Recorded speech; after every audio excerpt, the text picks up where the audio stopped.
Good morning, students. This is your English class.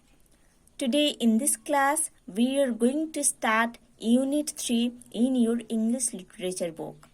Today in this class, we are going to study chapter 3.1 of Unit 3. Okay? So, students, before going to study the main topic of chapter 3.1 of Unit 3, we have to study the starter windows that is given in page number 65 in your English literature book.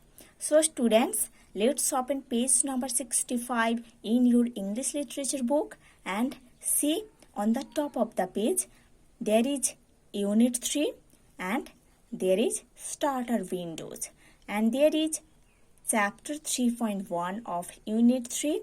The topic is here God's greatest gifts. Now students, let's start read. What do you think God's greatest gifts to man are? Gifts that none can afford to live without. आप क्या सोचते हो? God का greatest gift man के लिए क्या है? वो ऐसा एक गिफ्ट है जिसके बिना मैन नहीं जी सकते हैं. ट्रीज अनडाउटेडली, और ये गिफ्ट अनडाउटेडली ट्रीज है. ओके? आप क्या सोचते हो? मैन के लिए गॉड का ग्रेटेस्ट गिफ्ट क्या है? वो ऐसा एक गिफ्ट है जिसके बिना मैन नहीं जी सकते हैं और वो गिफ्ट है undoubtedly trees. Think what would happen if there were no trees. सोचो, अगर ट्रीज नहीं रहता तो क्या होता? There would be no rain, no crops, no fruits, nothing to eat. Trees नहीं रहता तो बारिश नहीं होती, क्रॉप्स नहीं होता, फ्रूट्स नहीं होता और हमको खाने के लिए कुछ भी नहीं मिलता. एंड देन, सो उसके बाद क्या होता? So students, now open page number 66 in your English literature book. Now see on the top of the page there is chapter 3.1. The topic is God's greatest gifts. Now start read. Poems are made by fools like me, but only God can make a tree. Written by Joyce Kilmer. Okay? Poems are made by fools like me. Poems जिन लोग बनाते हैं उन लोग मैं जैसे फूल होते हैं. But only God है जिन्होंने ट्री बनाते हैं. ओनली गॉड है जिन्होंने ट्री बनाते हैं. ओके? और ये जो फेमस लाइन्स है, इस फेमस लाइन्स को लिखे है Joyce Kilmer. Okay? Trees are God's greatest gifts to man. Trees man के लिए गॉड का सबसे अच्छा, सबसे ग्रेट गिफ्ट है. They are the largest living things on the earth. Trees इस अर्थ में लार्जेस्ट लिविंग थिंग्स है. They live longer than any animal. किसी एनिमल से भी ज़्यादा लॉन्ग टाइम एक ट्रीज जी सकते हैं इस अर्थ में. Most trees grow to more than 7 meters high. Most trees जो होते हैं, ज़्यादा ट्रीज जो होते हैं वो 7 मीटर से ज़्यादा हाई ग्रो करते हैं. The biggest trees are the giant sequoias of California. Okay? Biggest trees जो है वो है giant sequoias of California. Okay? These trees can grow to over 100 meters high. ये जो जायंट सिक्वस ऑफ कैलिफोर्निया, ये जो ट्री है, ये ट्री 100 मीटर से भी ज़्यादा हाई ग्रो करते हैं। They can measure 25 metres around the trunk. और ये जो ट्री है, इसका जो ट्रंक रहता है, उसका मेजरमेंट अप्रोक्स 25 मीटर्स होता है। The oldest trees are the Californian pines. Okay, oldest trees जो है वो है Californian pines. Some of them are more than 4500 years old। कुछ कैलिफोर्नियन पाइन्स है जो कि 4500 ईयर से भी ज़्यादा ओल्ड है। Okay, now see the word meanings, है ना। Here we have got a new word that is sequoia, है ना। See sequoia, pronounced sequoia, a tree found in California, USA. It can live a long time and grow very tall. Okay, सिक्वॉय ये word का pronunciation है। ये ऐसा एक tree है जो कि कैलिफोर्निया में मिलता है, और एक कैलिफोर्निया कहाँ है? USA में। ओके, और ये जो ट्री है इसका लॉन्जिविटी बहुत दिन तक होता है ना। मतलब लॉन्ग टाइम ये ट्री जी सकता है, और ये ट्री जो है बहुत लंबा होता है। Okay, now see Californian pines.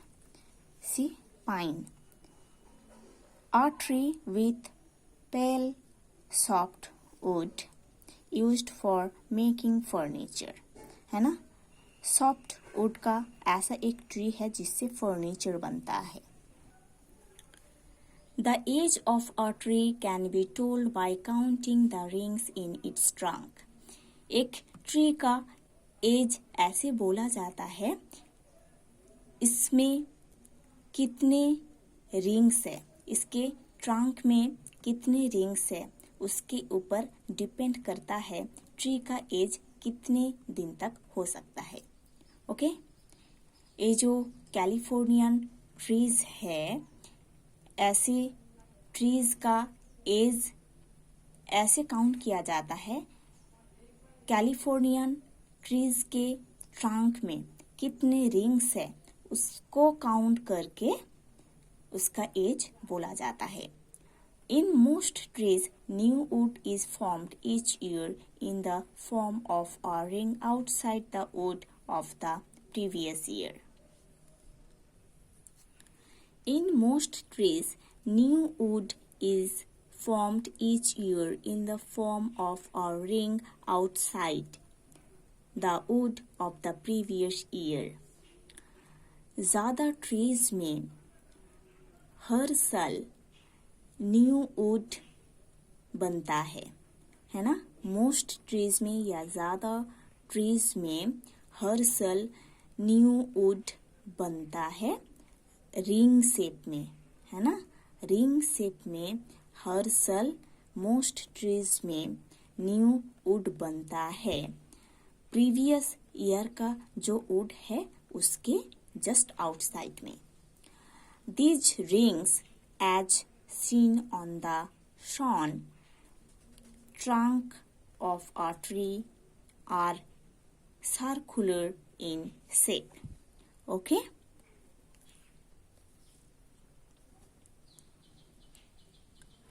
Sawn means cut with a saw. Okay? Cut with a saw. ये जो रिंग्स होता है जो कि ट्रीज के ट्रंक में दिखता है वो सर्कुलर शेप में होता है। ओके, ये जो रिंग्स होता है जो कि ट्रीज के ट्रंक में बनता है वो सर्कुलर शेप में होता है।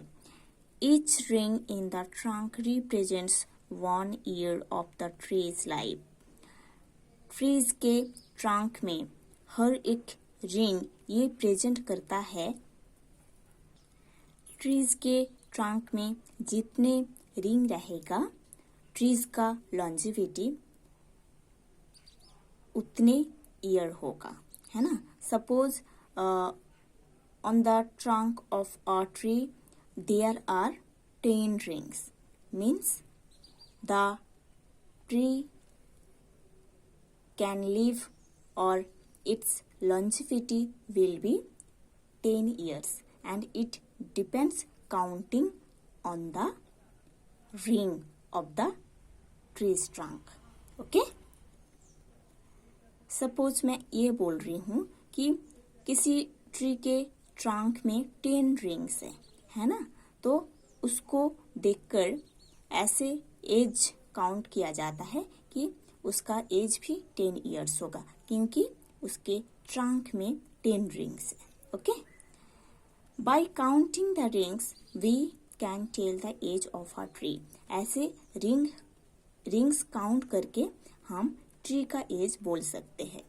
इन a year of good rainfall the ring formed is thicker than the one formed in a year of less rainfall. जिस साल और जिस ईयर में ज़्यादा रेनफॉल होता है, ज़्यादा बारिश होती है, उस ईयर में ट्रीज ट्रंक के ऊपर जो रिंग रहता है वो बहुत थिक बनता है ना।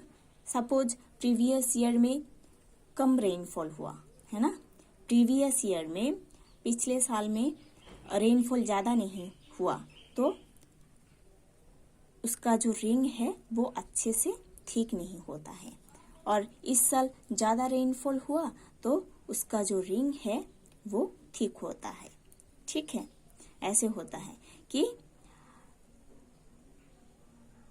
किसी ईयर में रेनफॉल अच्छा होता है, बारिश अच्छे से होती है, तो उसका जो रिंग है, ट्री ट्रंक का जो रिंग है वो बहुत ठीक होता है उस साल से भी ज़्यादा जिस साल कम रेनफॉल होती है। Thus, the rings of a tree can also serve as a chart of rainfall.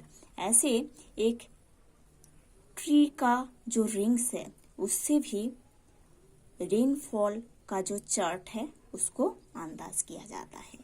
Okay, so students, you have to study to this portion, this whole page. In the next class we will study the next part of this chapter.